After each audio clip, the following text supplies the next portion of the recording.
A todos, sejam todos bem-vindos. Esse é o nosso programa Direto ao Ponto, programa de toda sexta-feira da Igreja Presbiteriana de Pinheiros, da IPP-TV, que busca levar para você reflexões que sejam relevantes para a igreja, para aqueles que não são da igreja também. A ideia nossa aqui é fazer pensar, né? Levantar questões para que a gente possa refletir. Estamos aqui com o seminarista Léo Campanha. Mais uma vez, Léo, estamos juntos aí, seja bem-vindo. Boa noite, Nilson. Boa muito noite. Bom sempre estarmos juntos aqui, né? É isso aí. E você já deve ter reparado que nós estamos aqui novamente. É um prazer tê-lo de novo aí. Paulo Cruz, de novo aí com a gente. Boa noite, seja muito bem-vindo. Boa noite, pastor. Boa noite, Léo. Bom, prazer estar aqui. Prazer é nosso. Prazer é nosso, cara. Sempre uma honra estar entre irmãos. Vamos lá. Vamos prazer é nosso, prazer é nosso. E você também, eu acho que já deve ter notado, no tema que nós vamos conversar, refletir aqui e buscar aprender um pouco mais, de um ponto de vista um pouco diferente, um ponto de vista que normalmente não se pensa tanto sobre esse assunto, que tem lá a sua atenção, que existe, né? Que tem aí no seu entorno a sua polêmica. Nós vamos falar sobre racismo. Então nós vamos passar esses próximos minutos aí falando, refletindo sobre racismo, e nós estamos novamente aqui com o Paulo Cruz. Eu quero fazer uma breve apresentação dele. Algumas semanas atrás ele esteve aqui falando sobre C.S. Lewis e hoje nós vamos falar sobre racismo. Então, Paulo Cruz, professor e palestrante nas áreas de filosofia e educação. Ele é formado em filosofia pelo Centro Universitário Assunção. Ele é mestre em ciências da religião pela Universidade Metodista de São Paulo, e ele também é professor de filosofia e sociologia no ensino público aqui no estado de São Paulo. Ele, em 2017, foi um dos agraciados com a Ordem do Mérito Cultural, que é uma honraria concedida pelo Ministério da Cultura. E ele escreve todas as segundas-feiras para o jornal Gazeta do Povo, e ele tornou-se, né, por vários motivos, aí, uma das vozes influentes sobre essas questões raciais, e hoje nós vamos falar sobre esse tema com o Paulo Cruz. Então, mais uma vez, prazer tê-lo aqui, Paulo. Obrigado por ter aceito o nosso convite, viu? Prazer mesmo. Prazer. Paulo, vamos falar então sobre racismo? Vamos lá, refletir? Bora lá? Começar do começo, né? O que é racismo? Bom, tem algumas maneiras de responder a essa pergunta, mas assim, eu começaria dizendo, do ponto de vista, digamos, sociológico, o racismo é uma ideologia de uma ideologia, digamos assim. Por quê? Porque raça é uma ideologia. Então, hoje se provou, por exemplo, pelo projeto Genoma, que não existe diferenciação racial entre seres humanos, tá? Então, a raça foi uma ideologia criada no final do século XVIII. Começa a surgir essa ideia de que havia diferenciação primeiro entre plantas e tal, e depois animais, aí chegaram no ser humano, né? E Darwin foi o grande motor dessas ideias, assim, mas outros pensaram antes e tal, Francis Galton, tem um monte de gente que pensou sobre isso, antes e depois dele. E aí chegaram à ideia de que existia uma diferença genética entre povos, né? Quem nascia no continente africano tinha uma raça, quem nascia no continente europeu tinha outra, quem nascia no continente asiático tinha outra.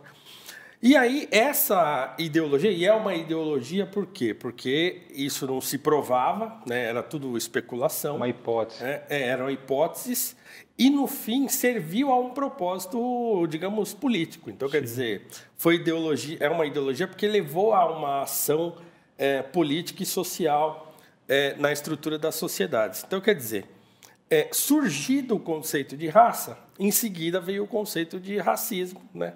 A ideologia do racismo, que em afirmar que existe a diferença entre as raças, você hierarquiza. Então, quer dizer, a raça europeia é mais evoluída do que a raça africana.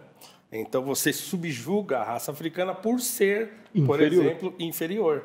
Então, todas as ideologias de inferiorização, por exemplo, do continente africano e dos negros, surgem a partir dessa ideia de que existe diferença entre raças.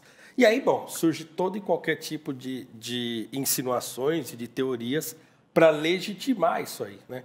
Desde as teorias religiosas que vão surgir, até mesmo as teorias biológicas que vão se perpetuar até vão ultrapassar o século XIX, vão entrar pelo século XX como teorias aceitas, né?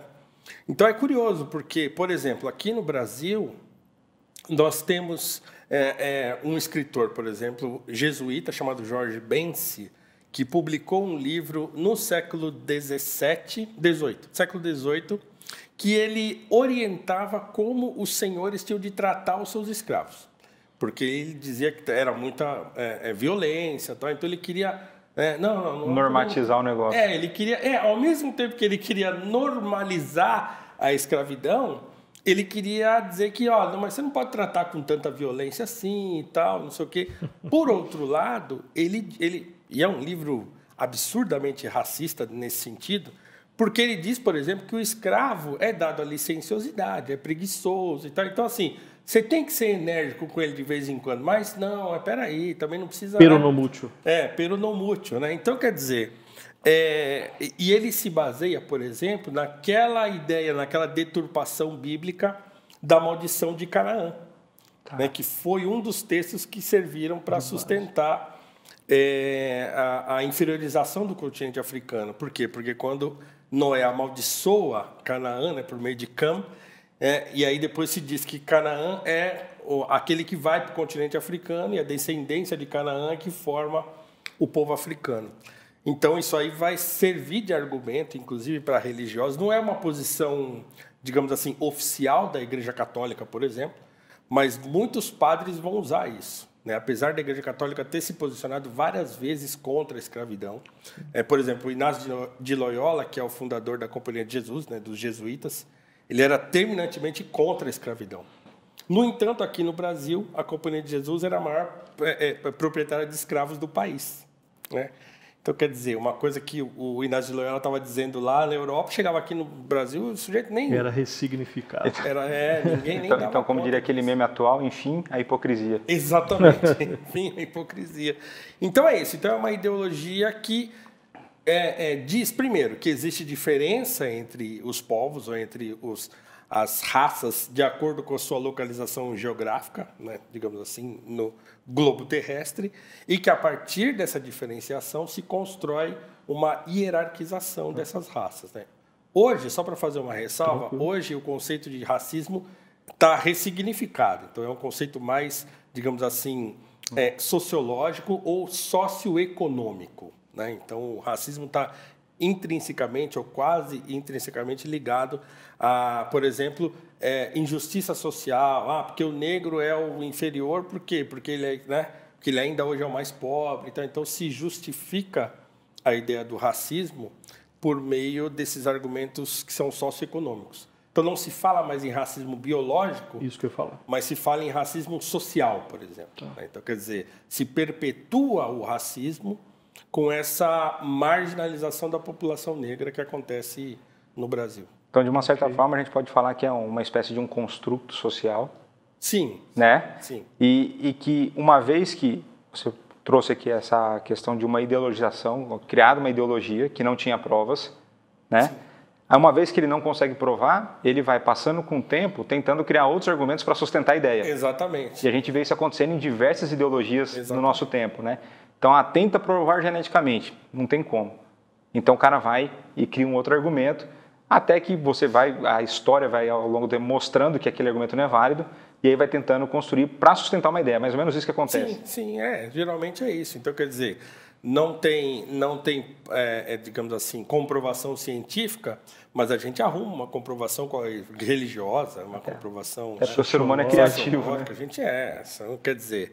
E assim, especificamente falando no sentido da igreja, no sentido cristão, o racismo é um pecado. Claro. E é um pecado como o adultério, como a mentira, como a soberba. É um pecado como outro qualquer. Um pecado até grosseiro, assim. Não é um pecado... Você tá hierarquizando e menosprezando alguém que foi criado à imagem e semelhança de Deus.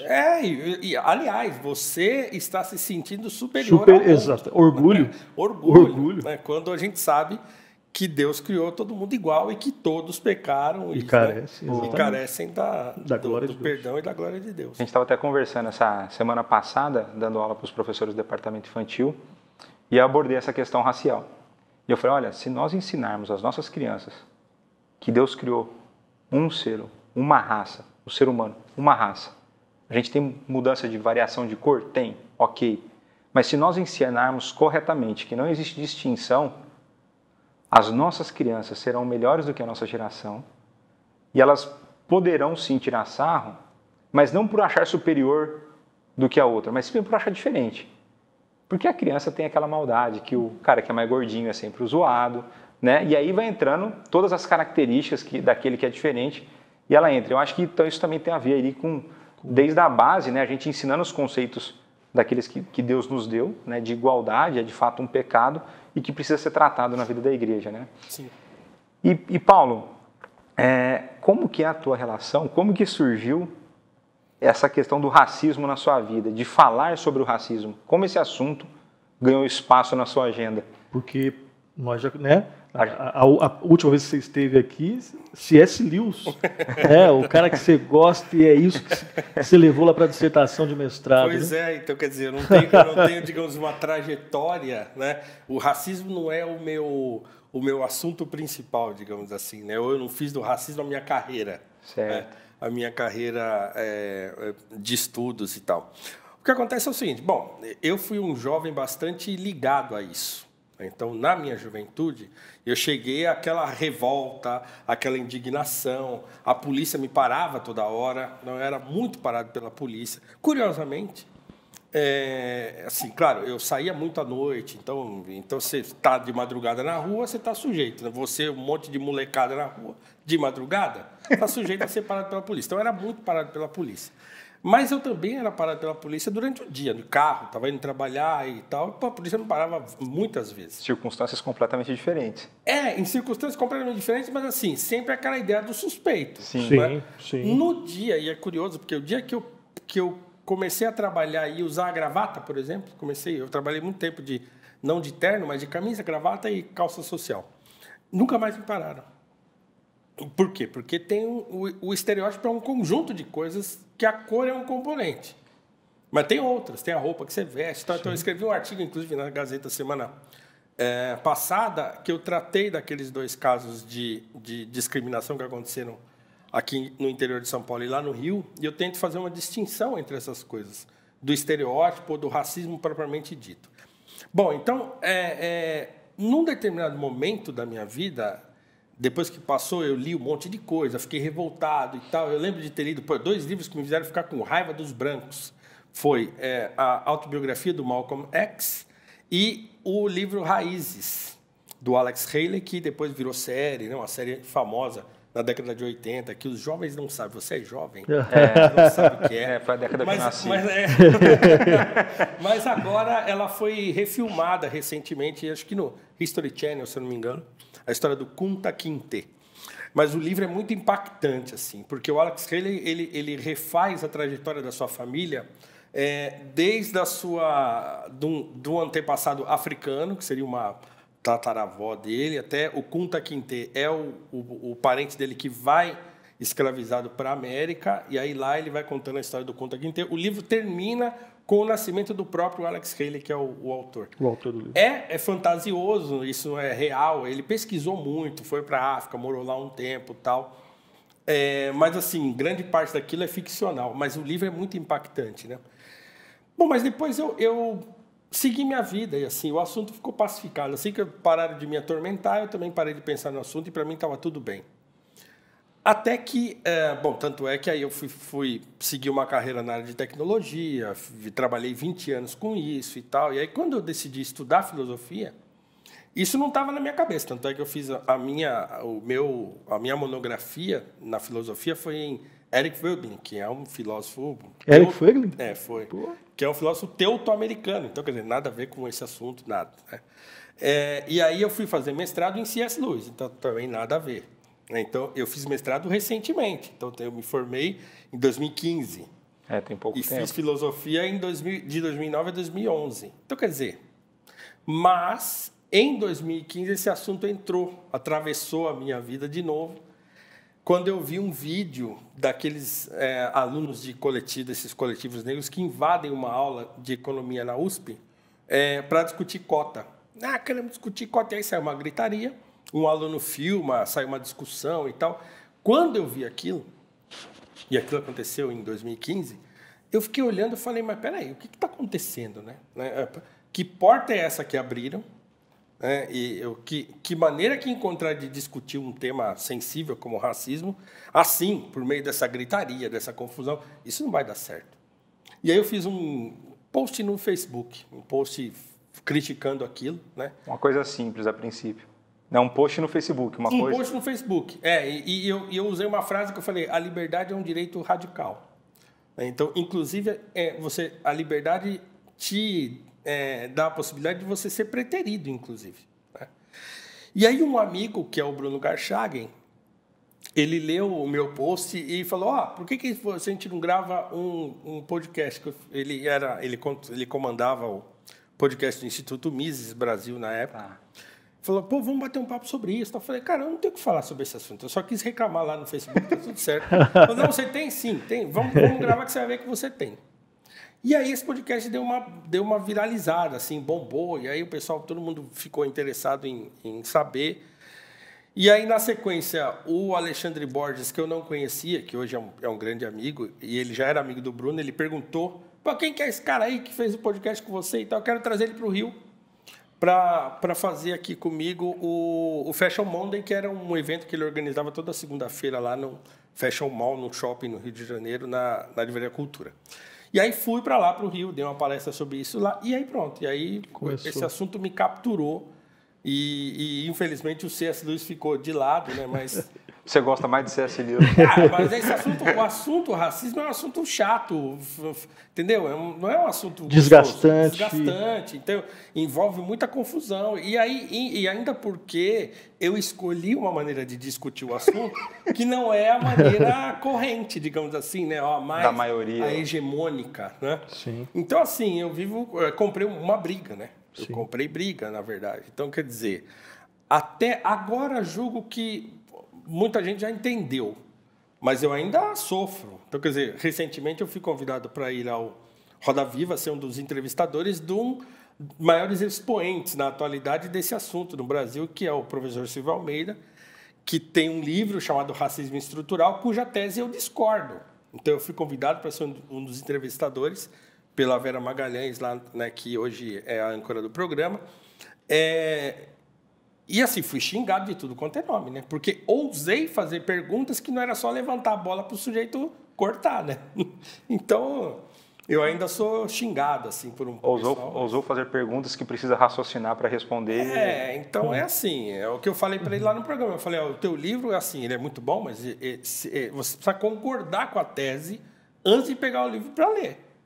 E aí você vai concordar e pronto. Porque no meu caso eu fiquei parando, fiquei voltando, porque para mim aquilo não faz muito sentido. Então, eu acho que é um assunto que precisa ser conversado. Né? Então é isso. Então eu voltei a falar disso e isso acabou ocupando assim, praticamente todo o meu tempo. Né? E tenho falado, tenho buscado refletir. E aí fui ler coisas que eu não tinha lido, fui reler coisas que eu tinha lido há muitos anos. Sim. Então eu acabei renovando a minha biblioteca, né, com livros desse tema, sobre esse tema.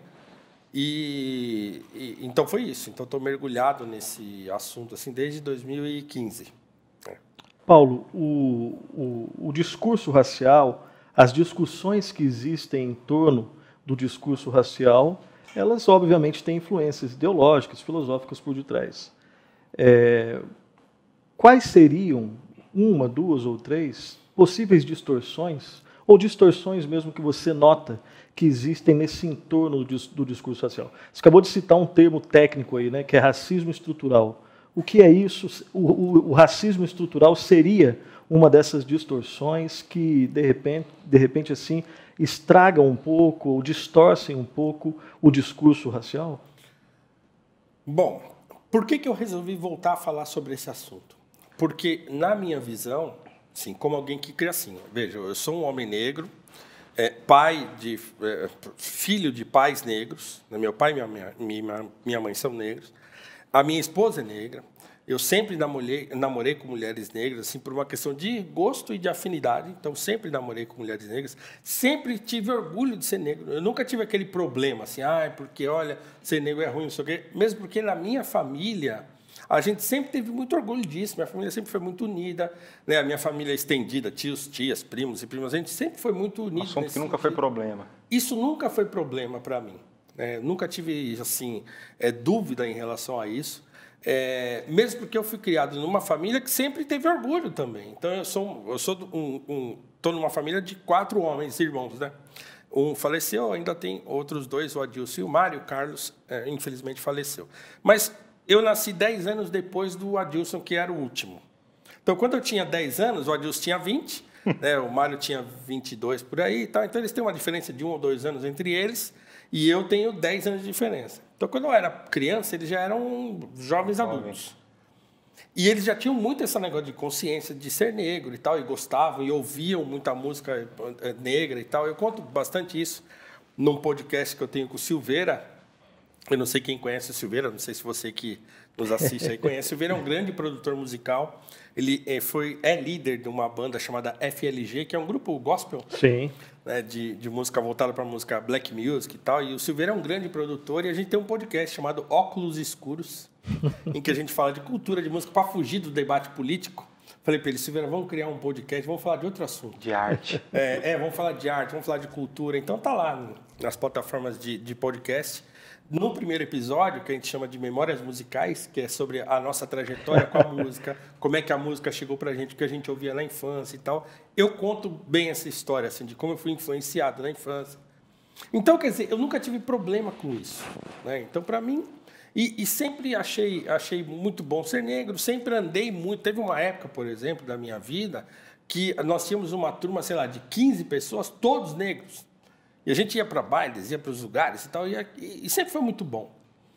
Então, de repente, eu vejo uma juventude que está problematizando isso aí, o fato de ser negro.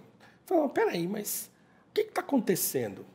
E aí eu comecei a perceber que o que, de fato, aconteceu, na minha visão, é que o tema do negro no Brasil, né, eu não sei se eu diria que é um problema do negro, mas o tema do negro no Brasil, que é uma questão importante, porque nós temos um país que teve um regime escravista por 350 anos. Então, quer dizer, ainda hoje é um tema importante. Claro. Discutir racismo no Brasil ainda é importante. Uma grande parte da população tem essa cor, né? Sim, evidentemente. Então, quer dizer, hoje se fala que o negro é maioria, juntando, né, as variações. Como diz o IBGE, pretos e pardos, né, que compõem aquilo que é chamado de negro hoje no Brasil. Então, ainda é um tema a ser discutido. Sim. Por outro lado, eu percebi que o assunto tinha sido capturado politicamente. Falei, mas peraí, por que esses caras estão falando? Por que estão juntando, por exemplo, questão do negro com questão do movimento LGBT, com questão do... Aí juntou dentro da caixinha de minorias. Falei, mas escuta, o problema do racismo e do negro no Brasil não tem nada a ver com o problema do movimento LGBT. É outra coisa. Por que estão juntando isso? E por que o assunto do negro, ou sobre o negro no Brasil, é um assunto, por exemplo, da esquerda política? Aí isso me incomodou. Eu falei, mas por que só esses caras podem falar desse assunto? Não, peraí. Não é possível, né, que ser negro no Brasil me coloque numa posição de ser alguém de esquerda, por exemplo, porque eu já não era. Né? E porque eu nunca fui de esquerda. Não é possível que minha cor defina minha posição política. Exatamente. Então eu comecei a falar sobre isso da minha perspectiva, que não era de esquerda. E aí, para minha surpresa, eu comecei a voltar ao passado e fui encontrar um monte de referências negras brasileiras, inclusive, não só no Brasil, mas sobretudo brasileiras, que lutaram, inclusive, contra a escravidão no Brasil e tudo mais, como o André Rebouças, que hoje é a minha grande referência, assim, em termos de pensamento, de pensar o negro e tal, de pensar soluções para o problema da abolição no Brasil, ou do pós-abolição no Brasil e tal, que não era absolutamente uma pessoa de esquerda, né? E que o pensamento de esquerda dentro desse tema no Brasil vai surgir mais fortemente assim, só no final dos anos 70. que aí vai se formar aqui no Brasil o Movimento Negro Unificado, que é claramente um movimento marxista e tal, e aí esse pessoal vai capturar toda a pauta racial no Brasil. E aí eu vou encontrar, por exemplo, militantes históricos brasileiros, como José Correia Leite, que foi um grande expoente do movimento negro, do que a gente chama de movimento negro no Brasil, que são todas aquelas agremiações e grupos que se juntam para discutir o tema do negro no Brasil. O José Correia Leite é um dos fundadores da Frente Negra Brasileira, que é o primeiro grupo de movimento negro de grande repercussão e valor tal, no Brasil, que era aqui de São Paulo e tal. O Correia Leite vai dizer isso na década de 80, por exemplo, numa conversa com o MNU, que está no YouTube, para todo mundo ver, e está num livro dele biográfico que chama E Assim Falava um Militante, ou Assim Falou um Militante, José Correia Leite, que ele fala, olha, o problema é que o movimento negro agora é uma correria atrás de política. O sujeito falou isso na década de 80. Eu retomar esse assunto agora e achando que eu estava falando uma coisa que eu estava inventando, e aí eu vou encontrar um monte de gente falando sobre isso antes de mim, mas antes do assunto ser completamente cooptado, por exemplo, pelas esquerdas políticas. Então, aí, para mim, o movimento negro passou a servir os partidos de esquerda e não o contrário. E não servir a causa propriamente dita. Porque é o seguinte, um partido político precisa de eleitor, precisa de candidato e precisa de voto, né?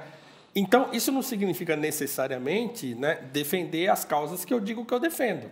Eu digo que eu defendo porque eu preciso de eleitor. Com certeza. Então, hoje você encontra a grande maioria da população brasileira que é negra votando em candidatos, por exemplo, de esquerda. Então, para eles, isso é bom. Então, é bom que eles sustentem essa pauta, que eles digam, não, nós aqui cuidamos de vocês, aqui deixa com a gente. Tá? Então, falar de racismo no Brasil virou um assunto da esquerda. E só a esquerda falava sobre isso. É bom também fazer uma ressalva, mesmo porque a direita se recusou a falar. Então, aquilo que se conhecia como direita no Brasil foi abandonando o assunto. Mas, por exemplo, se a gente pega um livro do João Camilo de Oliveira Torres, que é um expoente do conservadorismo brasileiro, ele fala. Então, tem livros dele em que ele aborda esse assunto. Mas depois, claro, porque também no Brasil o que se chama de direita vai desaparecendo, né? E aí vai sumir, não vai ter nenhum. Talvez o último expoente de alguma direita com cérebro seria o Paulo Francis, e que também não tocava nesse assunto. Ele era muito jocoso, inclusive, em relação ao assunto. E aí esse assunto foi soterrado por aquilo que se chama de direita ou conservadorismo, a esquerda tomou conta. E aí virou um assunto da esquerda. Muita gente hoje acha um absurdo um negro ser de direita. Né? E a gente tem diversos casos até que quando eles se manifestam assim, eles sofrem o ataque. Sim, eles não. Eu sofro ataque o tempo todo nesse sentido. Né? Eu precisei firmar minha posição. Então, assim, eu tenho dezenas de textos em que eu defendo essa posição. Então, quem quer discutir esse assunto comigo hoje, então ele precisa saber que ele não tá falando com uma pessoa que é um inocente útil. Chegou agora no negócio. Ou que chegou agora no assunto. Então, quer dizer, não, peraí. Então, eu tenho tentado adquirir respeito no meio dessa discussão. Por quê? Porque eu tenho me posicionado. Sim. Não é? Então, o fato é esse. Para mim, ainda hoje, a causa do negro no Brasil, ou o problema do racismo no Brasil, foi cooptado politicamente. Então, o que eu quero fazer, e o que eu tenho lutado para fazer, é desarmar isso aí. Esse é o ponto que eu queria levantar. Essa é a grande distorção. Então, pelo que você está falando, é possível pensar a questão racial fora de um quadro de referência marxista. A questão totalmente. Como? Exatamente. Né? Exatamente. Você já meio que localizou aí no tempo e no espaço, que ali na década de 70, mais ou menos, historicamente falando... Na fundação do MNU, em 79, escadaria do Teatro Municipal em São Paulo, foi um grande evento famoso e tal. Então, ali se consolidou um pensamento marxista dentro do movimento negro. O movimento negro foi cooptado, né? usando a expressão nesse momento. E aí, assim, os movimentos vão quase todos para a esquerda. né, para a esquerda. Quase todos para a esquerda. Então, eu assim, desconheço. A Frente Negra, por exemplo, não era um movimento de esquerda. Inclusive, vai haver uma distinção entre o José Correia Leite e o Arlindo Veiga dos Santos, porque o Arlindo Veiga dos Santos era monarquista. Ele era monarquista e era um cara claramente à direita, era muito católico e tal. Então, eles brigam já logo no começo da Frente Negra, e mesmo assim, o José Correia Leite, sendo um progressista, o que a gente pode dizer, se chamar de progressista hoje, ele tem muitos posicionamentos que são divergentes com essa esquerda que a gente conhece hoje. Por exemplo, essa ideia de que o movimento negro tinha virado uma correria atrás de política, tinha virado refém de partidos políticos. Né? O próprio Abdias Nascimento, que é outro expoente do movimento negro brasileiro, que, inclusive, ele teve várias fases, assim, né? Uma fase mais radical no final da vida, mas que foi o inventor, o criador do Teatro Experimental do Negro, que, para mim, é uma grande experiência de autonomia negra no Brasil, que é o quê? Ele montou uma companhia de teatro que os atores eram todos negros. Por quê? Porque ele foi assistir uma peça, ele estava fora do país, agora não me lembro, era no país, Colômbia, se eu não me engano, um desses países assim da América Latina, e ele foi assistir uma peça chamada O Imperador Jones, do Eugene O'Neill, cujo personagem principal, que era esse Imperador Jones, é um negro na peça. Mas aí ele foi assistir essa peça fora do Brasil e o personagem que fazia o Imperador Jones era um homem que não era negro, mas com a cara, aquela coisa do blackface hoje, né? Pintada. Ele viu aquilo e falou, mas por que não pegaram um ator negro? Aí ele ficou com aquilo na cabeça. Falou, quando eu voltar para o Brasil... E essa época é interessante, porque ele era poeta e ele andava com uma trupe de poetas. O Gerardo Melo Mourão era um desses. E aí ele vai se filiar, por exemplo, ao integralismo. Olha que coisa maluca. Então, Abdias Nascimento, estranho, né? Ele vai se filiar ao integralismo, vai ver um tempo assim dentro do integralismo, depois vai sair, vai dizer que o racismo também estava lá, vai sair fora e tal. Mas, enfim, quando ele volta ao Brasil, ele cria uma companhia de teatro só com atores negros, que é o Teatro Experimental do Negro, que eu considero uma das maiores iniciativas assim, de autoafirmação, de enaltecimento e de valorização do negro no Brasil. Então, ele cria o Teatro Experimental e ele passa uma grande... E aí, o Teatro Experimental vai virar uma espécie de movimento político, e aí o Guerreiro Ramos, que é outro grande expoente do movimento negro brasileiro, que também era de esquerda, vai se juntar a ele e tal, mas esses homens, né, esse pessoal mais antigo, eles não eram tão radicais quanto os militantes de agora, a esquerda, por exemplo. Né? Então, por quê? Porque, primeiro, eles reconheciam como progressistas no sentido de que, olha, a questão da desigualdade, ou a questão críticas duras ao capitalismo, coisa e tal, até aí tudo bem. Né? Mas daí não admitir qualquer variação de pensamento, aí é um salto. Tanto é que o Abdias vai dizer que ele apanhou da esquerda e apanhou da direita.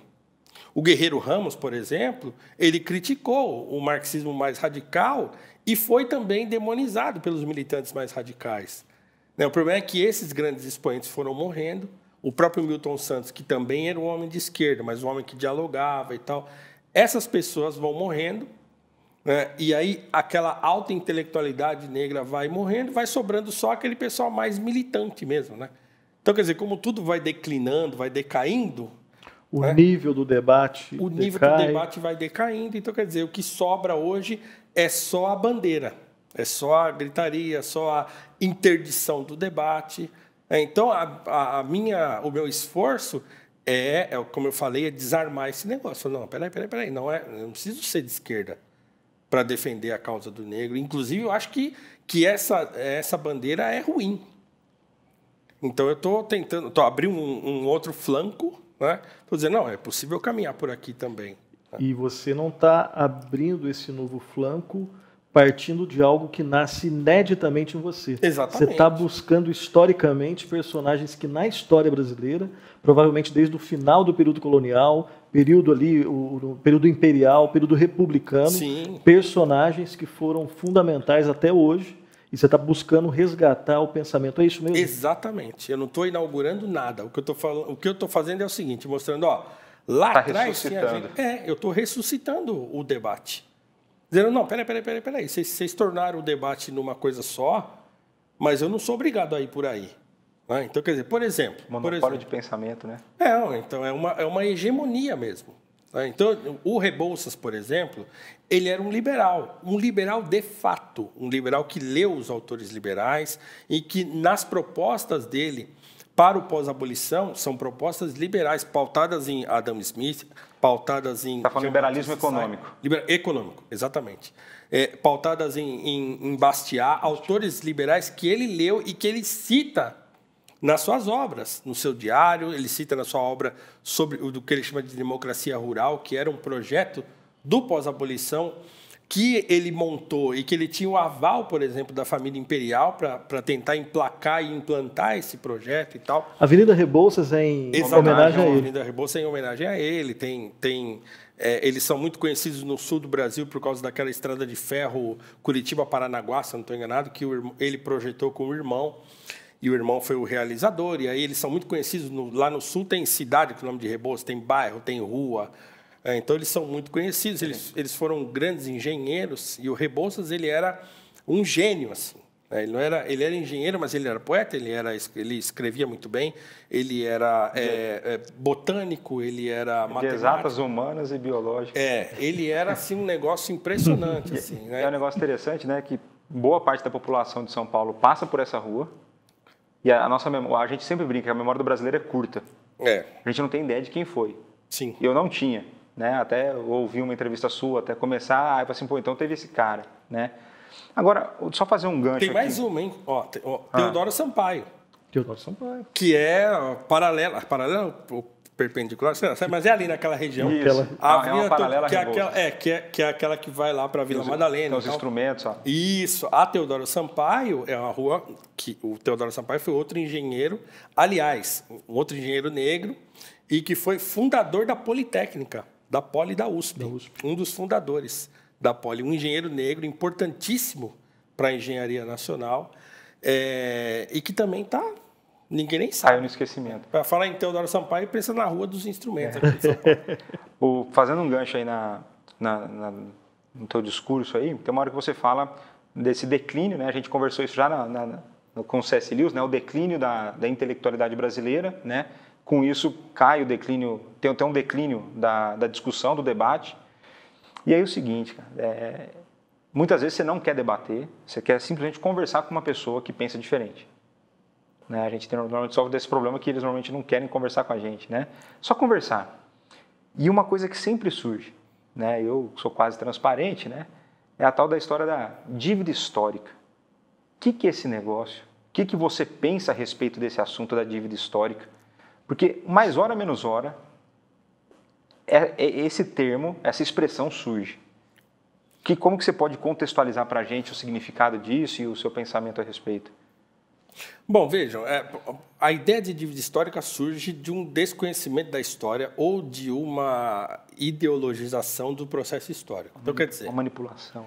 Né? Porque é o seguinte, assim, a gente precisa tentar olhar os processos históricos desapaixonadamente. Então, a primeira coisa, escravidão era uma realidade do mundo de todos os tempos. Então, quer dizer, nunca houve um momento na história do mundo em que não houvesse escravidão. Então, quer dizer, está lá na Bíblia, está em tudo, com todos os livros todos. Então, a escravidão era uma coisa, digamos assim, entre aspas, natural nos processos históricos, dentro dos processos de conquista, que era o único jeito que as pessoas tinham de expandir os seus territórios e coisa e tal. Então, sempre acontecia de você guerrear contra alguém, ganhar, vencer e pegar aquele espólio de guerra, as pessoas que não morreram como escravos. Ou pessoas que se vendiam como escravos. Então, quer dizer... A escravidão é uma realidade humana, né? Concorde-se com ela ou não, é uma realidade humana que era presente nas nações ao longo da história humana. Então, não é possível imaginar um tempo histórico em que a escravidão não existisse, até a Idade Moderna. Então, para trás, a escravidão era uma coisa absolutamente comum. Né? Então, esse é um fato. Né? Então, quando a gente chega... O problema é que a escravidão colonial surge na modernidade. Então, a última escravidão, digamos assim, legalizada, né? Apesar de que hoje, por exemplo, existem mais escravos do que na época da escravidão legalizada. Então, espalhados pelo mundo hoje, existem numericamente mais escravos hoje, em 2020, do que existia em 1800 aqui no Brasil. Então, o problema é que ela nasce na modernidade. Então, nasce, por exemplo, aí surge o iluminismo, surge o próprio capitalismo, vai surgir no século XVIII, né, essa Revolução Industrial e tal. Surge a ideia de direitos humanos, lá, a Revolução Francesa, coisa. Quer dizer, o mundo está mudando. De uma forma acelerada, né? De uma forma, entre aspas, acelerada, né? E outra, imprensa surge. Aí, no século XIX, vai surgir a fotografia. Então, hoje nós temos foto de pessoas que foram escravizadas, coisa que não tinha antigamente, né? Nós temos muitos registros, relatos e tal. Então, tudo isso traz um envolvimento emocional, né, em relação à escravidão. Então, essa ideia de violação dos direitos humanos e coisa, tudo isso é coisa moderna. Então, a gente vai reclamar disso agora, né? Então, é claro, eu não estou querendo dizer que antigamente ninguém reclamava. Então, as pessoas deveriam reclamar também. Mas a gente fala disso hoje muito pautada nessas ideias que vão surgir nos últimos séculos, né?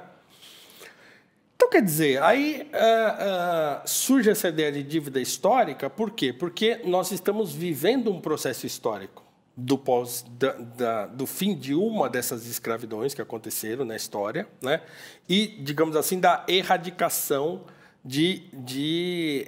da escravização, pelo menos daquilo que era legalizado, né? Então surge essa ideia de que se você escravizou determinado povo, você tem que ressarci-lo pelo que você fez. Agora, é claro que o português também poderia dizer assim, mas peraí, mas antes nós somos escravizados pelos mouros. Né? Os mouros invadiram a Península Ibérica no século VIII, né? Século VI, né? 700 e pouco.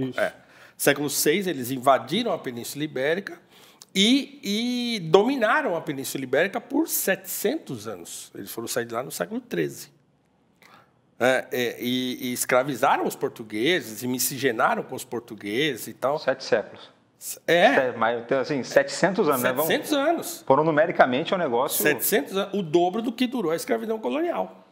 Então, por 700 anos, os ibéricos guerreando contra os mouros, resistindo como podiam. Mas, enfim, eles ficaram lá 700 anos.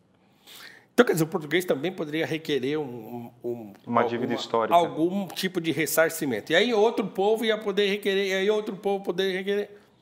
Então, assim, não faz muito sentido, pensando história dentro da complexidade que a história exige, falar que um povo deve a outro alguma coisa, quando, até aquele momento, aquilo era absolutamente comum.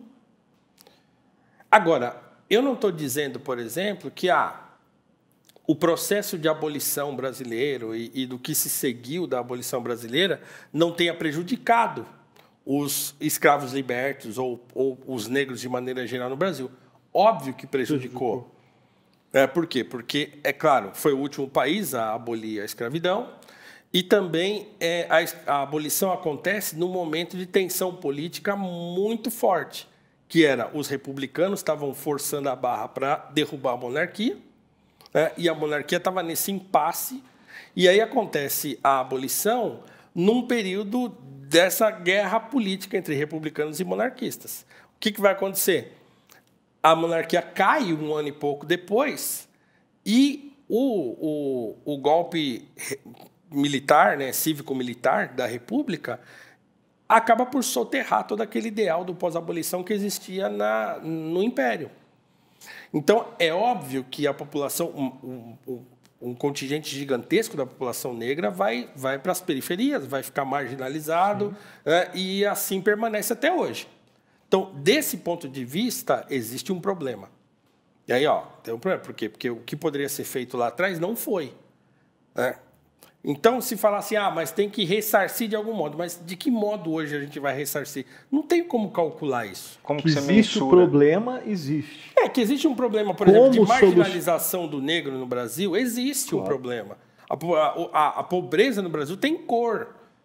Então, quer dizer, a população negra é a mais pobre do Brasil ainda hoje. Muito por conta disso. Mas, e até mais por conta do que se seguiu a República do que da escravidão. Então, essa é uma coisa com a qual eu concordo com o professor Silva Almeida, por exemplo, porque ele afirma isso também, que a pobreza do negro no Brasil hoje, a desigualdade em relação ao negro no Brasil hoje, é mais culpa da República do que da própria escravidão. E o racismo que se seguiu é muito fruto disso, porque as ideias eugenistas, por exemplo, vão surgir bem no finalzinho do século XIX e no início do século XX. Nessa ideia de que tinha que branquear o Brasil, tinha que tirar o elemento negro da população brasileira, e aí isso vai marginalizando cada vez mais o negro. Aprofunda o racismo, aprofunda a discriminação, né, e torna o problema muito mais difícil de resolver. E nada foi feito de lá até agora, né, de 1889, né, até agora, para resolver essa situação, para mitigar essa situação. E aí os marxistas vão investir nessa ideia de justiça social, e eu, como alguém que acredita, por exemplo, nas ideias liberais, do ponto de vista econômico, vou dizer, não, o que precisa é de liberalismo, precisa de fomentar empreendedorismo, precisa deixar as pessoas prosperarem, e não esperar que o Estado resolva, porque o Estado não resolve nada. Então é isso. Paulo, você citou alguns intelectuais aí que não são tão conhecidos pelo grande público. Você falou do Rebouças, né, e da tua admiração por ele, né? Quais são os intelectuais que nós devemos conhecer mais e que falam sobre essas questões raciais? Quais são assim, uns 3, 4 intelectuais que você apresentaria para quem nos acompanha aí, que a gente gostaria de anotar e buscar referências e, de repente, ler e conhecer o que esses caras pensaram e que, de repente, pode trazer relevância e consistência para o nosso pensamento? Bom, é o seguinte, assim, pensando o século XIX e início do século XX, então, quer dizer, o Rebouças é o primeiro. Apesar de ter, assim, claro, e nós temos um problema editorial também no Brasil, então, quer dizer, as obras desaparecem, né? Então, quer dizer, apesar de ter várias biografias do Rebouças publicadas, nenhuma delas é recente.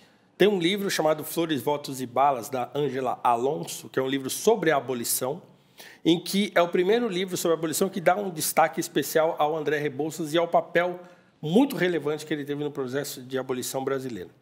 Mas há várias biografias que a gente consegue encontrar em sebos por aí, né, em sebos virtuais e tal.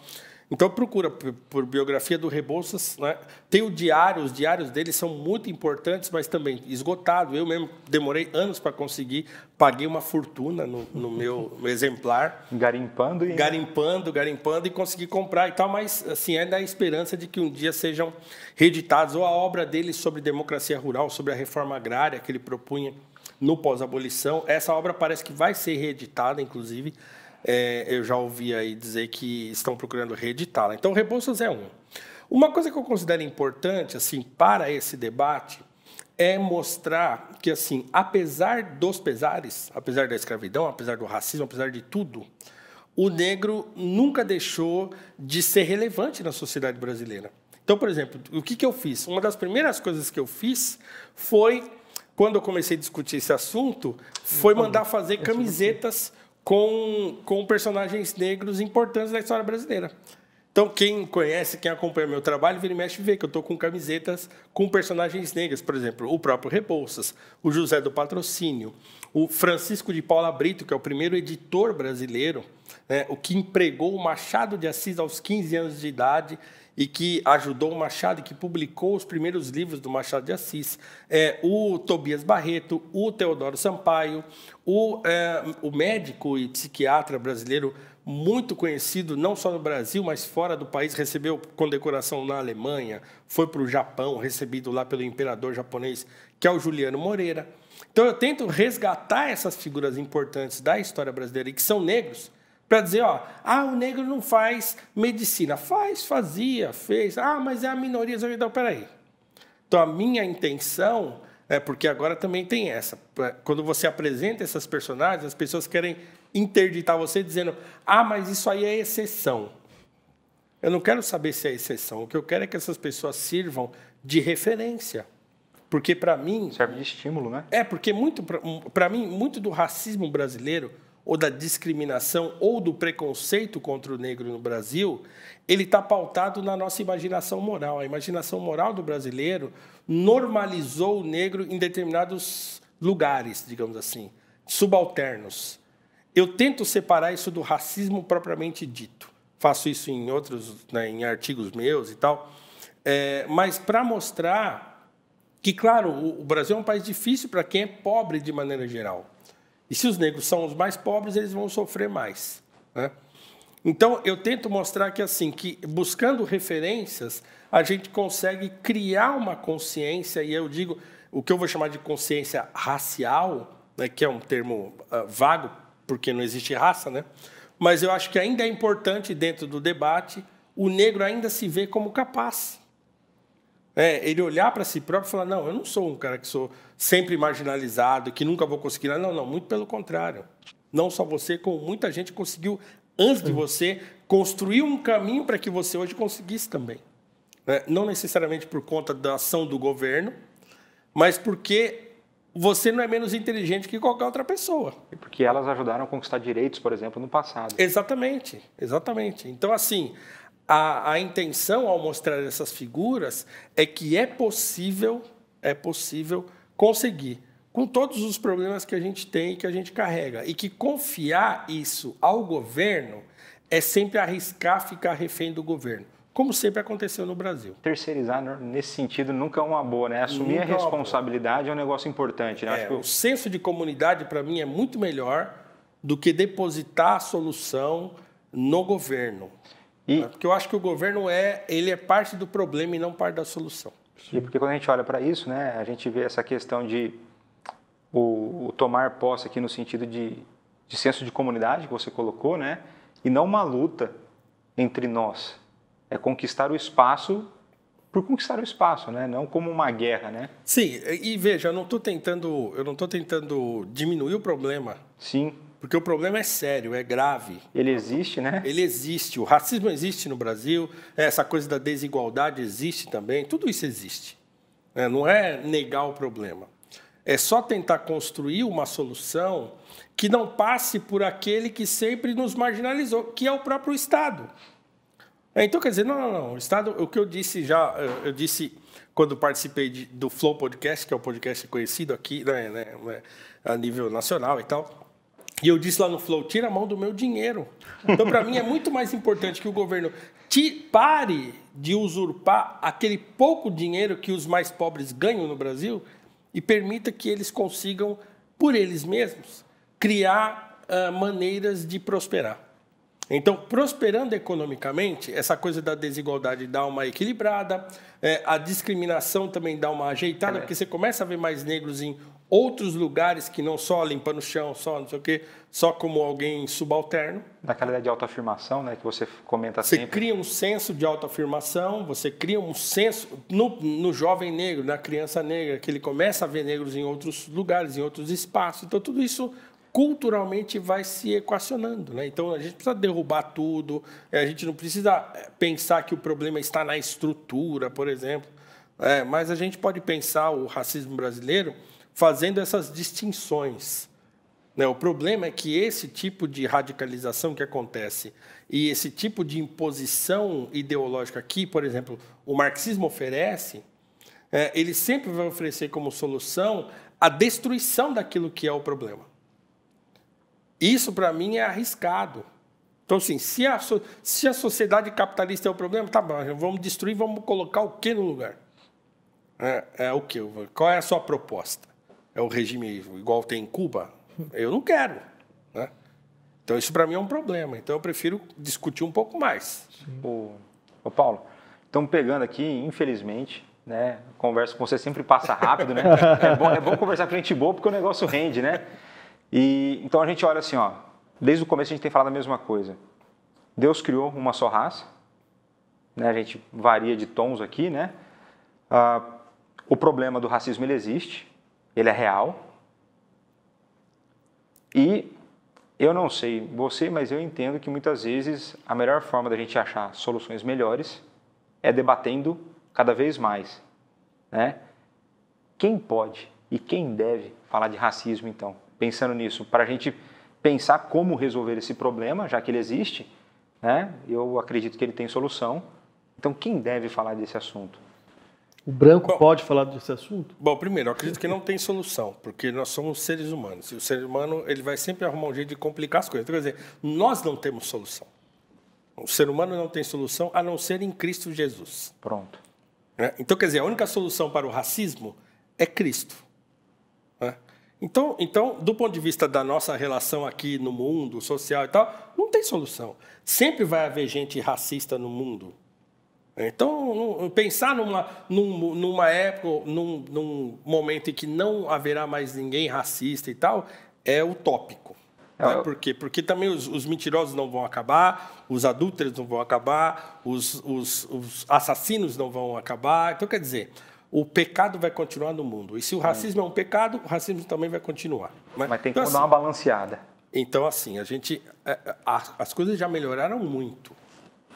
Então, pensar que o que a gente vê hoje como racismo é igual o que era 50 anos atrás, quando negros, por exemplo, não podiam entrar nos clubes sociais, por exemplo, em que a pessoa falava na sua cara, você chegava para cortar o cabelo num barbeiro, não tinha cabeleireiro, né? Num barbeiro. Nem barbershop.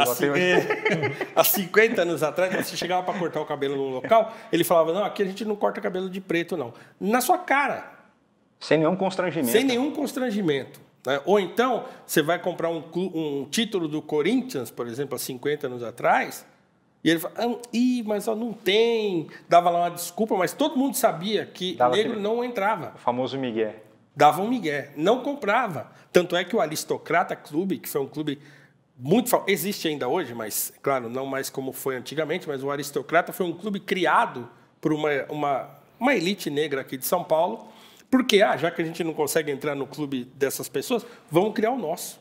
Criar um clube social negro, criar um clube de campo negro depois, que foi muito famoso na década de 60 e 70 e tal. E, então, quer dizer, iniciativas liberais, aliás, né? O Aristocrata, o próprio Teatro Experimental e tal. Então, assim, todo mundo pode falar sobre racismo no Brasil. Essa coisa de interditar o debate, de falar lugar de fala e tal. Tem um artigo meu sobre isso, bem explicadinho, lá na Gazeta do Povo, sobre esse assunto, sobre lugar de fala. É evidente que eu, como negro, eu tenho a experiência de ser negro no Brasil. Tem propriedade em algumas circunstâncias? Eu tenho propriedade na questão da experiência de ser negro no Brasil. Mas, por outro lado, você pode ser um especialista no assunto, ter estudado isso a vida inteira, ter estudado os processos de escravidão e de colonialização do mundo, e pode ser um especialista no assunto, academicamente. E aí o nosso conhecimento vai ser complementar. Né? Vai falar uma sinergia na... Então, quer dizer, qualquer pessoa pode discutir o assunto, desde que a gente entenda quem é que está falando e de onde está falando. Sim, né? Sim. Mas isso não interdita o debate. O problema dessa ideia de lugar de fala é que lá na ponta ele interdita o debate. A proposta inicial, segundo aqueles que propõem isso, não é essa, mas é isso que acontece. Esse foi o desdobramento. Por quê? Por quê? Porque a raiz do argumento é opressor versus oprimido. E aí o opressor cala a boca porque o oprimido vai falar. Okay. Acaba levando a isso. Sim. Né? Mesmo que eles não quisessem.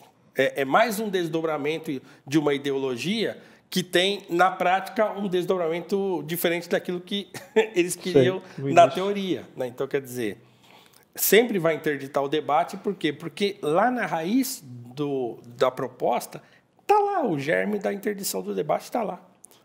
A pessoa não é capaz de controlar a sua própria ideologia. Pronto para ser acionada. Sempre vão acionar para interditar. Você que está nos acompanhando, a gente está chegando, infelizmente, no final, né? No final desse papo aí que está sendo tão instrutivo. Você que quer aprender um pouco mais, a gente indica, né? Endossa aí os escritos aí do Paulo Cruz, que você pode acompanhar lá na Gazeta. E sempre sai às segundas-feiras. Agora vai começar a sair às terças, houve uma mudança, pandemia. Então, as terças-feiras então, ali acompanhe, leia e reflita, né? Aquilo que o Paulo Cruz tem escrito ali na Gazeta do Povo. E, Paulo, gostaria que você fizesse as considerações finais, mas sem esquecer de fazer, né? O Paulo, para quem não sabe, ele tem um curso né? Depois você dá o endereço aí, um curso chamado O Brasil é um País Racista, né? Uma pergunta, e é para provocar mesmo, é para instigar você, né? E eu queria que você apresentasse o curso, o que o curso fala, dá o endereço aí do curso, tá? E desde já a gente agradece de coração. Passou rápido demais, tá? Bom demais ter você aí. Voltarei, assim que me chamarem eu estou de volta. Então é o seguinte, todas essas coisas que eu falei aqui, todos esses personagens, estão lá no curso. Então, eu criei um curso, dei um nome provocativo. Endereço. Então, cursospaulocruz.com.br, www.cursospaulocruz.com.br. O curso está com 50% de desconto durante toda essa época nossa de pandemia. Aproveita então, aí. R$200, divide em 12 vezes e tal. Escrever então, assim, também escrever Paulo Cruz no Google lá também aparece tudo.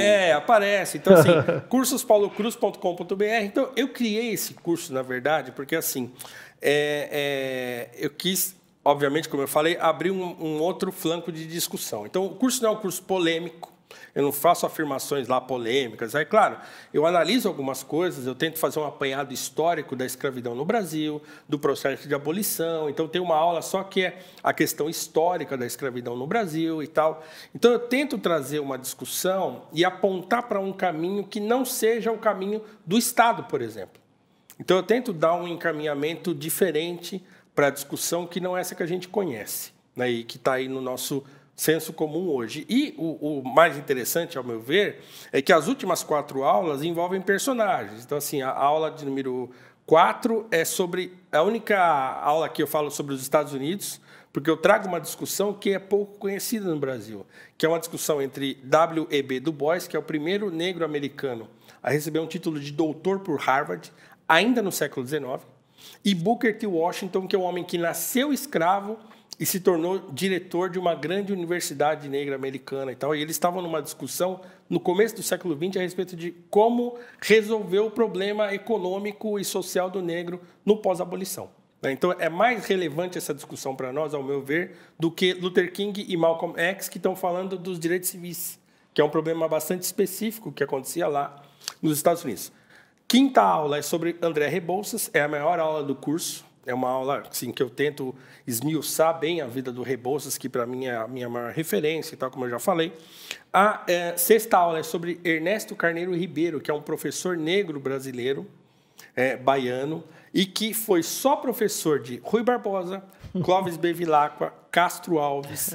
Então, quer dizer, o homem... Ele entendia alguma coisa. Entendia alguma coisa. Um gramático, um linguista brasileiro, muito famoso, negro, e que também hoje está esquecido. E a última sobre o Paulo Brito, que eu citei aqui, que é o primeiro editor brasileiro, um empreendedor na primeira metade do século XIX. Empreendedor de fato, que sai do interior do Rio de Janeiro, vai para a capital, arruma um emprego numa tipografia, junta dinheiro, compra um tipógrafo usado, abre a sua própria tipografia e daqui a pouco ele se torna o maior lá do Rio de Janeiro, inclusive tendo como seu sócio o próprio Dom Pedro II. Numa época que negócio de startup não estava na moda. Numa época que startup não estava na moda e que a escravidão era vigente. É isso que é curioso, né? Pensar sobre isso. Ele, então, ele ascendeu durante a escravidão. Sim, na primeira metade do século XIX. A escravidão estava... Ele faz o primeiro jornal abolicionista e contra o racismo, né, do Brasil, no século XIX. Então, assim, nesse apanhado histórico que eu faço, eu também pego as primeiras manifestações abolicionistas lá no comecinho do século XIX, falo sobre as manifestações abolicionistas ou contra a escravidão ou contra o racismo de Dom João VI, Dom Pedro I, Dom Pedro II, o processo de abolição, a Princesa Isabel, os movimentos abolicionistas, os movimentos negros do Brasil da primeira metade do século XX, tudo está lá no curso. São 7 aulas, com um pouco mais de 8 horas de conteúdo. Está lá, ó, duzentão, dividido. Divide até em 12. Cursospaulocruz.com.br. Tem uma aula de apresentação minha logo na página em cima. Se você colocar o e-mail, recebe por e-mail a aula introdutória do curso de graça no seu e-mail. E aí pode se inscrever e me ajuda a enriquecer esse debate. Claro. Né? O que eu quero é exatamente isso, enriquecer o debate e não ficar só naquele mundo de confusão da internet. Não é trazer confusão, é trazer esclarecimento. Exatamente. O curso é um curso para tentar esclarecer algumas coisas, né?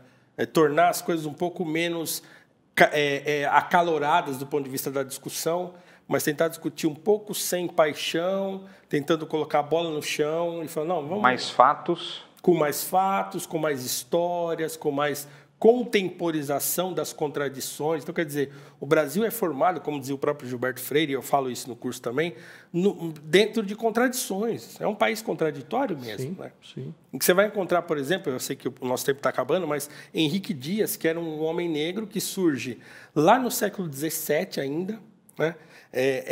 Comecinho do século XVII, e é um homem que luta na Batalha dos Guararapes. Um homem negro que surge, que ninguém sabe se ele era livre, se ele era um escravo liberto, mas ele luta contra a invasão holandesa no Brasil, ele perde a mão, se torna um herói e é condecorado em Portugal.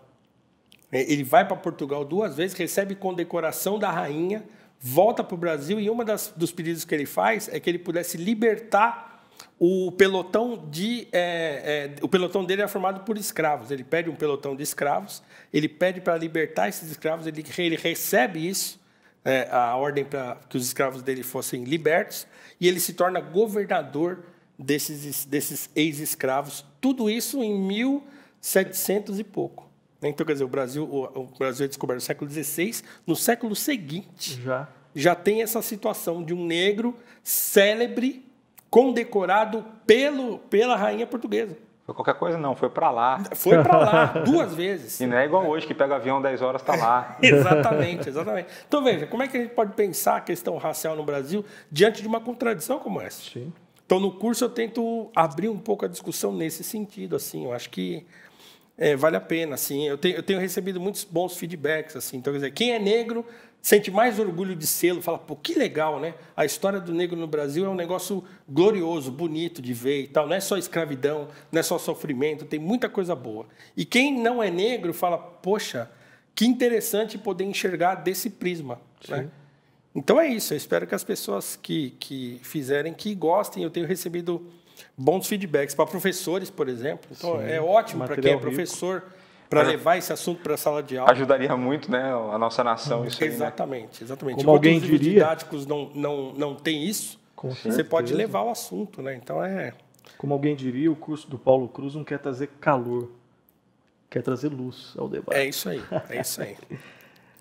Infelizmente, estamos acabando. Léo, um abraço mais uma vez. Tamo junto aí. Paulão, obrigado, senhores. Muito obrigado, viu? Obrigado mesmo. Prazer, obrigado uma honra. mesmo. Que Deus abençoe a todos. Deus todos abençoe. Nós. Espero que você tenha também curtido, aprendido, assim como nós aqui. É uma alegria aqui sempre poder aprender. Porque nós aqui somos os primeiros que mais aprendemos. Mais uma vez, muito obrigado, Paulo. Leve o nosso abraço para a tua família. Nosso abraço também lá para os irmãos da Casa da Rocha. Quem não sabe, o Paulo é fiel em Cristo lá na igreja Casa da Rocha. Um abraço para todos e até a próxima semana com Direto ao Ponto. Um grande abraço, Deus abençoe.